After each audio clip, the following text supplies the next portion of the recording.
ছেলে অস্ট্রেলিয়ায় থাকে। প্রতি মাসে বাবার অ্যাকাউন্টে টাকা পাঠায়। বাবা সেখান থেকে কিছুটা টাকা তুলে সংসার চালায়। বাকি টাকা জমা থাকে অ্যাকাউন্টে।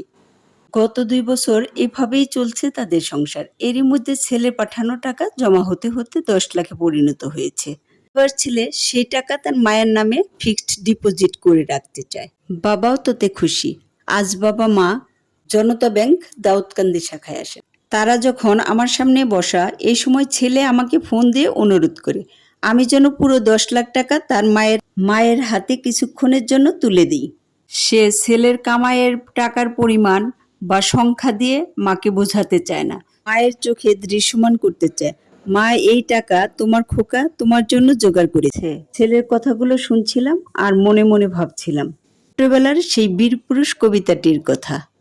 মনে করো যেন বিদেশ ঘুরে মাকে নিয়ে যাচ্ছি অনেক দূরে। আজকাল তো অনেক মায়েরা জানতেও পারে না ছেলের রোজগারের খবর। প্রতিটি মায়ের এমন একটি বীরপুরুষ থাকুক।